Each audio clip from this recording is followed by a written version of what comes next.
हमारे बच्चे सारे कमज़ोर ही पैदा होते हैं, बाद में खाने पीने से सही हो जाते हैं। यहाँ नहीं मिला कुछ हुआ, मैं तो जानती नहीं, हमारे तो 2 बच्चे, मैं नहीं जानती पनीरी वगैरह।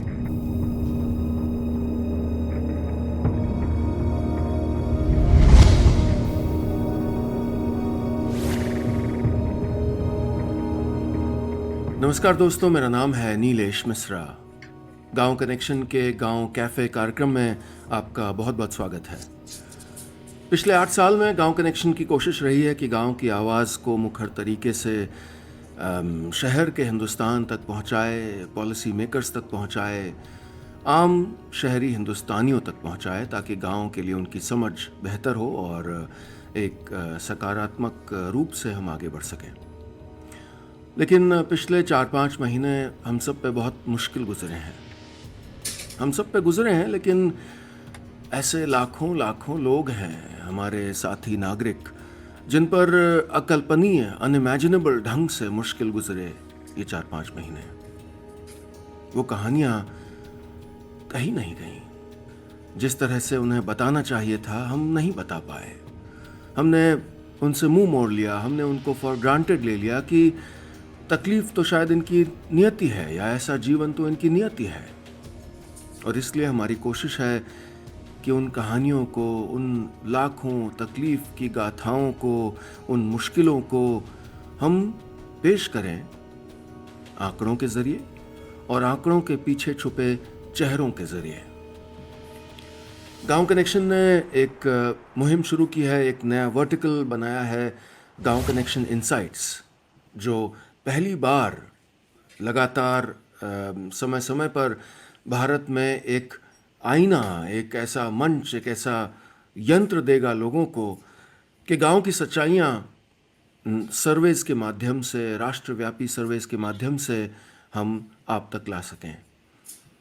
इसी श्रृंखला में पहला राष्ट्रव्यापी सर्वे हमने अभी अभी पूरा किया है, जो बहुत सामयिक है, बहुत ज़रूरी भी था हमें लगा, क्योंकि रूरल नैरेटिव, गांव की आवाज़ इस पूरी गाथा में गायब थी। इसलिए हमारा जो पहला सर्वे है, जो सीरीज़ है, उसका नाम है द रूरल रिपोर्ट, और उसका पहला सर्वे जो हमने किया है, उसका थीम है the impact of covid on rural India. क्योंकि ये कहानी, गांव की कहानी, कोविड काल में ठीक से, ईमानदारी से बताई नहीं गई है। हमने देश भर में सर्वे किया, 23 राज्यों में, 179 ज़िलों में, 25,300 रिस्पोंडेंट से बात करके, आमने सामने बात करके हमने इस सर्वे के आंकड़े निकाले। 300 के आसपास हमारे जो सर्वेयर साथी हैं, हमारी टीम जो है, वो लोगों के घर घर तक गए और एक मोबाइल ऐप पर उन्होंने डेटा को पंच किया, जवाबों को पंच किया, और इस पूरी जो कवायद थी, इसको सशक्त बनाने के लिए, उसको क्रेडिबल बनाने के लिए, हमने एक बहुत जाने पहचाने पार्टनर का साथ चुना। इसमें CSDS यानी centre for the study of developing societies, Delhi में जो बहुत ही प्रतिष्ठित संस्था है भारत में, उन्होंने इस सर्वे को डिज़ाइन किया और उन्होंने इसके डेटा को एनालाइज किया। इस तरह का कोई भी सर्वे अब तक इतने बड़े स्तर पर भारत में नहीं हुआ है, जो कोरोना के बाद का जो प्रभाव है या दुष्प्रभाव है वो बता सके।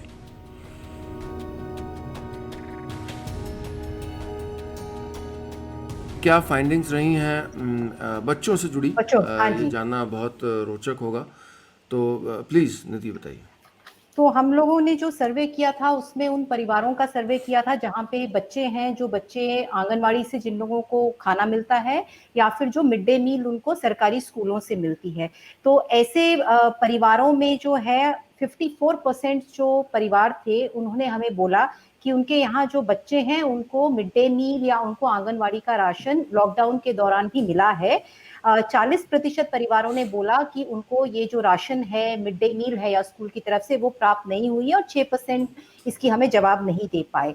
और इसमें भी एक बहुत वैरायटी हमें मिला है कि उत्तराखंड जैसे स्टेट में 90% परिवार जो हैं, जहाँ पे बच्चे हैं आंगनवाड़ी के या मिड डे मील जो खाते हैं, 90% जो हैं ऐसे घर उत्तराखंड के, उन्होंने हमें बोला कि उनके यहाँ पे ये मिड डे मील या ये उनको आंगनवाड़ी से ड्राई राशन बच्चों को मिला है।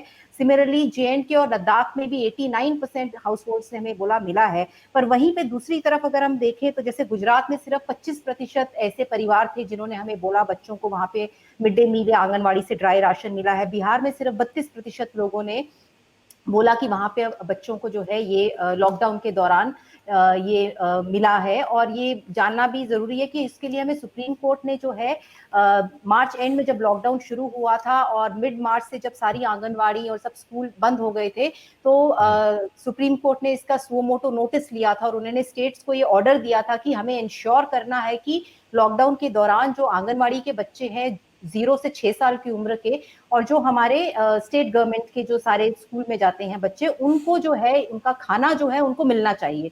चाहे आप उनको ड्राई राशन दीजिए, चाहे आप उनको हॉट मील्स दीजिए, तो वो स्टेट्स पे छोड़ा था कि वो पहुंचाना जो है जरूरी है। तो ये सुप्रीम कोर्ट का ऑर्डर भी आया था इस चीज के लिए।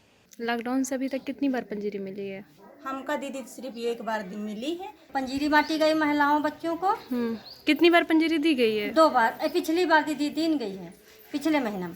अच्छा, इस महीने नहीं, मई महीने में नहीं दी गई? महीने में नहीं दी गई है।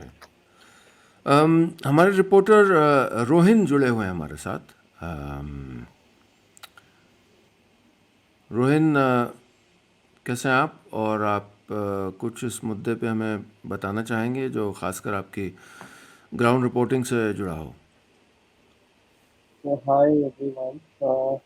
ये बेसिकली जो अभी निधि बता रही थी ड्राई राशन, और उसके साथ ये भी था कि जैसे बिहार गवर्नमेंट में जो हमने स्टोरी की थी उसमें सरकार ने बोला कि बच्चों को जो क्लास 1 to 5 के बच्चे हैं उनको 8 kg राशन और डायरेक्ट बैंक ट्रांसफ़र उनको देना था, वो है 358 रुपये, और ये 80 दिनों के लिए बच्चों को मिलना था।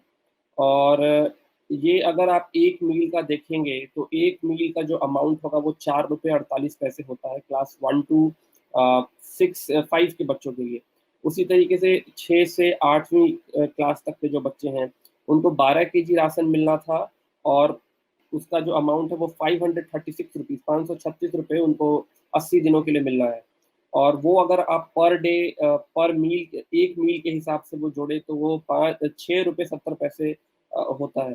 तो बिहार में जैसे आपकी डेटा में जो आ रहा है 32%, मेरे ख्याल से बिहार में ये तो सिर्फ लॉकडाउन का डेटा रहा होगा, लेकिन अभी बिहार के साथ एक यूनिक कंडीशन ये था कि अर्ली फरवरी से यहाँ पे लॉकडाउन जैसी स्थिति थी, खास करके स्कूल्स में, क्योंकि जो स्कूल के जो टीचर्स थे वो हड़ताल पे थे। तो करीब 4.5 लाख गवर्नमेंट कॉन्ट्रैक्ट टीचर्स जो थे वो हड़ताल पे थे, जिसकी वजह से बच्चों को फरवरी में भी मिड डे मील बहुत सारे स्कूल्स में नहीं मिल पाया था।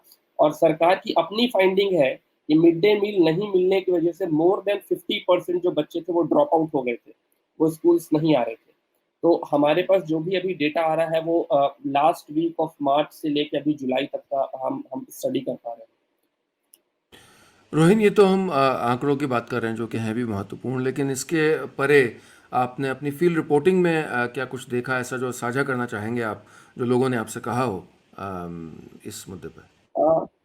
एक जो चीज़ आप अगर सोशल मीडिया देखें तो लोग अपने क्वारंटाइन डेज को शेयर करते हैं कि वो कुक करते हैं, और अलग-अलग तस्वीरों को शेयर करते हैं कि वो किस तरीके से अपने क्वारंटाइन डेज को एन्जॉय कर रहे हैं या उसको स्पेंड कर रहे हैं।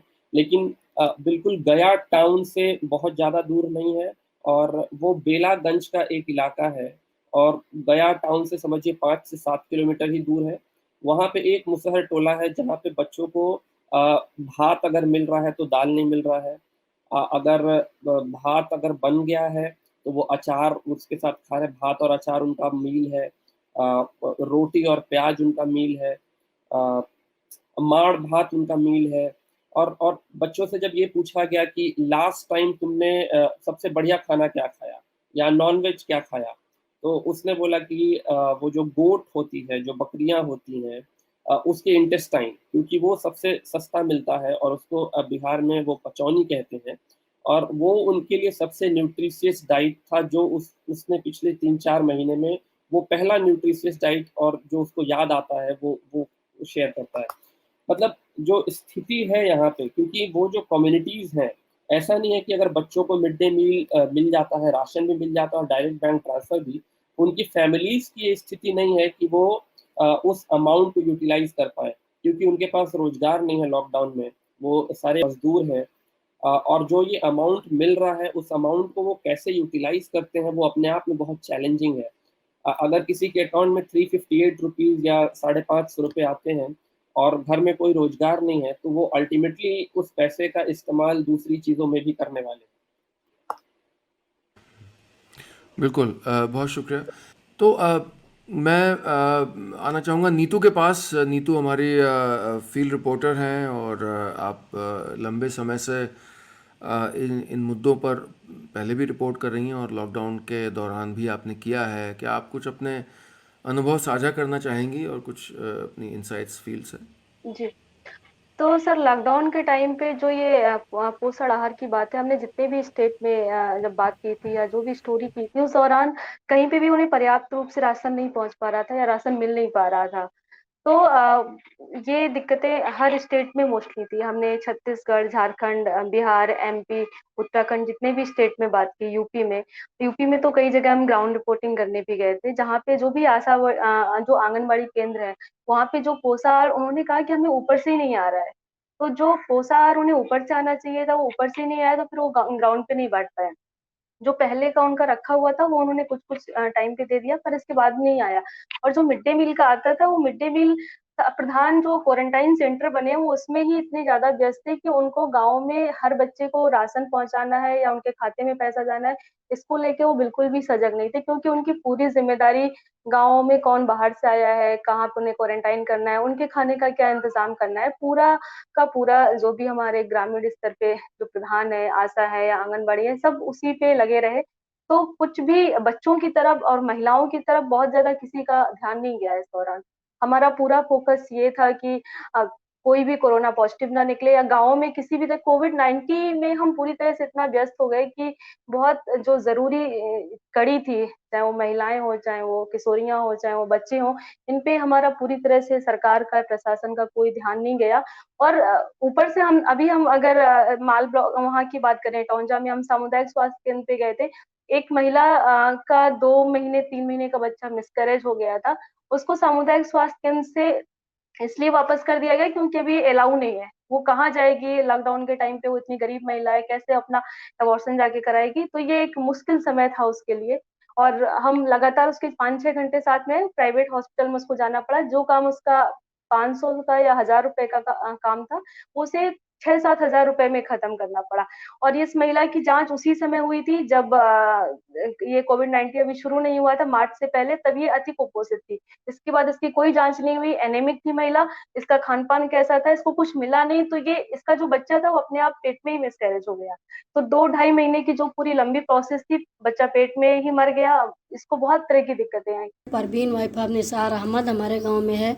2.5 महीने का बच्चा था। एएनएम ने टीकाकरण किया, तभी बता दिया कि इसके खून की कमी है, लेकिन लॉकडाउन की वजह से ना जांच हो पाई, ना उसकी अल्ट्रासाउंड हो पाया, कुछ नहीं। उसका बच्चा खराब हो गया, पेट में सड़ गया, वो महिला समझो मरने से बची।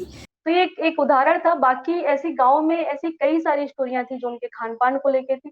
जो बच्चे अति कुपोषित थे, जो महिलाएँ एनीमिक थी, उनके खान-पान को लेके प्रशासन की तरफ से कोई ध्यान नहीं दिया गया। जिसका असर ये हुआ कि वो पहले से ज़्यादा और एनीमिक हो गई हैं। अभी हाल-फिलहाल तो असर नहीं दिख रहा है, क्योंकि अभी तो बहुत ज़्यादा जो गैर सरकारी संगठन है, उन्होंने बहुत ज़्यादा राशन बाँटा है, तो उनको कहीं न कहीं मिलता रहा। लेकिन जो अब आने वाला समय है, उसमें ये मुश्किलें ज़्यादा देखने को मिलेंगी। मैं डॉक्टर दीपा से बात करना चाहूँगा बच्चों के बारे में, कि अगर बच्चों को मिड डे मील वक्त से नहीं मिला, उसका क्या असर हुआ, और आईसीडीएस प्रोग्राम से जुड़ा भी अगर आप कुछ बताना चाहें। मैं जी तो हम स्वास्थ्य के बारे में बात कर रहे थे इतनी देर, और स्वास्थ्य और पोषण बहुत जुड़ी हुई जी बातें बिल्कुल। हैं हमारे देश में। खास करके लॉकडाउन से पहले भी जो आंकड़े हैं कि लगभग 40% बच्चे कुपोषित और 10% बच्चे ऐसे होंगे जो अति कुपोषित जो हम कहते हैं। तो इनको भी फिर से वही मुद्दा आ जाता है कि जिस सही समय पर अगर सर्विस नहीं मिलता है, तो ये सीवियर मैलन्यूट्रिशन, अति कुपोषण में जाने का रिस्क जो है वो बढ़ जाता है। हम ये बात जानते हैं अलग अलग राज्यों से जो खबर मिल रही है कि ये 3-4 महीनों में ये ग्रोथ मॉनिटरिंग जो होता है आईसीडीएस से, मतलब हर महीना आंगनवाड़ी में वजन ली जाती है बच्चों की, और उसी से पता चलता है कि कौन सा बच्चा कुपोषित है और कौन नहीं है।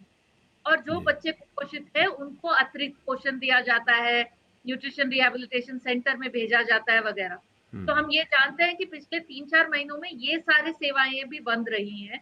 जैसे अभी एक आशा बहन भी हमें बता रही थी कि आंगनवाड़ी का जो पोषण अलग अलग सर्विसेज है वो नहीं चल रही थी। तो इससे ये एक और रिस्क है और इसकी काफी खबर आ रही है, खास करके आप अभी के समय में जहाँ पे हंगर के स्टडीज भी दिखा रहे हैं कि घर में जो खाना मिलता है, जो नॉर्मली मिलता है उतना भी अभी इस दौरान नहीं मिल रहा है। लोग दाल जी कम खा रहे हैं, अंडा, दूध, मांस, मछली इस सब की कंजम्पशन घट रही है। तो भले ही लोग दिन में 2 बार कुछ ना कुछ खा रहे हैं, लेकिन उसकी न्यूट्रिशियस वैल्यू जो है वो कम हो गया है। तो ये एक और डर है, और बहुत सारे ग्राउंड रिपोर्ट्स ये दिखा रहे हैं कि कुपोषण बढ़ रहा है, और कुपोषण को प्रिवेंट करने और मैनेज करने के लिए जो सेवाएं हैं आंगनवाड़ी के थ्रू वो भी चल नहीं रही है। और ये लोकल गांव लेवल की प्रॉब्लम नहीं है, ऊपर से सप्लाई ही नहीं आ रहा है और सही से ऑर्डर्स नहीं आए हैं जिन राज्यों में, वहां पे बिल्कुल बंद पड़ी हुई है। तो आईसीडीएस पर भी ध्यान देना जरूरी है। और इस उम्र में जो कुपोषण होता है उसका तो दूरगामी असर होता होगा। तो 2 साल तक कहते हैं कि 0 to 2 इयर्स में ही डिटरमिन हो जाता है आपकी जी अडल्ट लाइफ, और जी क्या क्या होगा स्टेटस। तो इस उम्र में पकड़ना बहुत जरूरी है और प्रिवेंट करना बहुत जरूरी है, तो जी आईसीडीएस कर। रोहिन, आप कुछ कहना चाहेंगे इस पे अपने फील्ड के अनुभव से? बिहार सरकार ने मई में इसी साल जो मिड डे मील का जो एक प्रॉपर अनाज का जो प्रोक्योरमेंट होता है, उसको उन्होंने चैनलाइज करके क्वारंटीन सेंटर्स को दे दिया। जो वहाँ पे लोग क्वारंटीन किए जा रहे थे, उनके खाने पीने की व्यवस्था में वो अनाज जा रहा था। दूसरा एक एक और बात मैं जो जोड़ना चाह रहा था, जब हम राशन की बात और मिड डे मील की बात कर रहे हैं, तो उससे उससे जुड़ी एक और पहलू है कि जो जिस जिस जगह पे मैं गया था, वहाँ पे जो लड़कियाँ थीं, खास करके जो 8वीं और 6ठी से 8वीं क्लास की जो लड़कियाँ थीं, उनके जो माँ-बाप थे, अब वो इस बात को लेकर चिंतित नहीं थे कि अब वो स्कूल नहीं जाएँगी या उनकी पढ़ाई का क्या होगा। अब वो उसकी शादी की तैयारी वो शुरू कर चुके थे। वो चाह रहे थे कि अब स्कूल्स बंद हो गए हैं, उनकी पढ़ाई हो गई है, तो अब जल्दी से जल्दी उनकी शादी कर दी जाए। तो हम राशन की जब बात करते हैं, तो इसका एक अलग फैक्टर लड़कियों के लिए ऐसे निकल के आ रहा है। बहुत धन्यवाद रोहिन। और कुछ फाइनल कमेंट्स आप निधि कहना चाहेंगी इस मुद्दे पर? हाँ, एक चीज मैं जो बोलना चाहती हूँ कि जब भी एक कोई क्राइसिस या एक डिजास्टर होता है, विमेन के ऊपर एक उसका डबल असर पड़ता है, चाहे वो हम ड्राउट की बात करें या किसी भी चीज की बात करें। और यही चीज जो है हमारे को ये कोरोना पेंडेमिक में भी देखने को आ रही है कि विमेन का जो बर्डन है या विमेन के जो हेल्थ का कंसर्न है, ये जो है वो डबल ट्रिपल हो जाता है ड्यूरिंग एवरी डिजास्टर। और यही चीज जो है हमें कोरोना में दिखने के लिए आ रही है। और ये जो बातें हैं ये कभी बाहर निकल के नहीं आ पाती हैं, जिसके लिए कि जो प्रोग्राम्स विमेन की तरफ सोच के या बच्चों की तरफ सोच के, बिकॉज बच्चों की एक वॉइस नहीं होती है जो दूर तक पहुंच सके, तो ये जो ग्रुप्स हैं ये हमेशा मार्जिनलाइज रह जाते हैं। और ये कोविड के टाइम पे भी एक्चुअली हमें ये क्लियरली दिखने को मिला है। बिल्कुल। जो नीतू ने भी कहा और रोहिन और आपने और निधि ने भी कहा कि जो इस पूरे समय की एक अदृश्य सच्चाई थी, एक इनविजिबल ट्रूथ कि महिलाओं के साथ क्या गुजरा, बच्चों के साथ क्या गुजरा। जिन बच्चों का अभी जन्म हुआ लेकिन उनको वो ध्यान उन पर नहीं जा पाया जो दिया जाना चाहिए था, और उनके भविष्य पर दूरगामी असर क्या हुआ इसका। कोरोना चला जाएगा, उसके बाद भी वो असर रहेंगे, क्योंकि कहीं ना कहीं हमारा जो ग्रास रूट्स की हेल्थ मशीनरी है वो इतनी कमज़ोर पहले से भी रही है। और इस बहुत बड़े झटके को झेलने में कि कोरोना के केसेस ना हो, इसका ख्याल रखने में, इसकी चिंता करने में, जो बाकी नॉन कोरोना केसेस भी थे मेडिकल, और जो एक रेगुलर प्रोसेस भी थी, वैक्सीनेशन है या न्यूट्रिशन से जुड़ा है या चेकअप्स हैं वगैरह, इन पर बहुत गहरा आघात पड़ा। और ये एक ऐसा पहलू है इस पूरे घटनाक्रम का जिसको हम लोगों ने मुखर रूप से नहीं देखा है और बहुत कम इसको कहा गया है। तो बहुत शुक्रिया आज जिन साथियों ने इस पर अपनी राय रखी, और मुझे उम्मीद है कि इससे कुछ बातचीत शुरू होगी, कुछ नए लोग जुड़ेंगे इस बातचीत में और कुछ आगे असर होगा। गांव कनेक्शन की ये जो पहल है, गांव कैफ़े, जो एक शो है जिस पर हम समय समय पर गांव से जुड़ी बातों को उठाते रहेंगे, और ऐसे ही हमारा एक समझिए नए ज़माने का चौपाल है जिसमें लोग बैठ के कुछ बतकही होगी, कुछ बातें होंगी, कुछ मुद्दे उठेंगे, कभी इत्तेफाक रखेंगे, कभी नहीं लोग आपस में। और अगर आप चाहते हैं कि जो हमारी रूरल इंसाइट रिपोर्ट है उसको पूरी तरह आप पढ़ना चाहें, उसके डिटेल्स देखना चाहें, तो ज़रूर चले जाइए उस वेबसाइट पर जिसका URL इस वक्त आपको स्क्रीन पर दिख रहा है, www.ruraldata.in RURALDATA.in।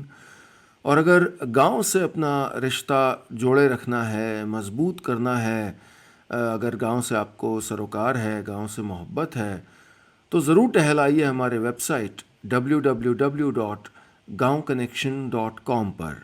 वहाँ पर आपको बहुत सी ऐसी जानकारी मिलेगी, खाने पीने, संगीत, खेती, ऐसे कई मुद्दों पर, क्योंकि गांव सिर्फ कुछ विषयों से नहीं बना हुआ है। गांव के से जुड़े बहुत सारी चीज़ें हैं जो अक्सर हम नहीं कहते, जिनके बारे में बात नहीं करते। तो गांव से जुड़ने की, गांव से कनेक्शन बनाने की कोशिश चलती रहेगी, गांव कनेक्शन की। और द रूरल रिपोर्ट जो हमने एक राष्ट्रीय स्तर पर रिपोर्ट की है 25,300 रिस्पोंडेंट्स के साथ 179 ज़िलों से 23 राज्यों से, और द रूरल रिपोर्ट का जो पहला हिस्सा है वो ग्रामीण भारत पर कोविड-19 का जो असर है उस पर है, और उसी पर हम ये जो श्रृंखला कर रहे हैं, एक सीरीज़ कर रहे हैं डिस्कशंस की। उम्मीद है कि इससे कुछ रास्ते आगे खुलेंगे। ऐसे बहुत से लोग जो ग्रामीण भारत के बारे में कम जानते हैं, और इनमें से कई लोग ऐसे भी हैं जो पॉलिसी बनाते हैं, जो नीतियां बनाते हैं, जो बड़े बड़े फैसले करते हैं, हो सकता है उनको हमारी ये कोशिश, एक छोटी सी कोशिश, ग्रामीण भारत की बेहतर समझ पहुंचाने में थोड़ा काम आए। और आप सबका बहुत बहुत धन्यवाद। हम जल्द ही फिर मिलेंगे गांव कैफ़े के एक और एपिसोड में। तब तक आप और हम बनाए रखते हैं अपना गांव कनेक्शन।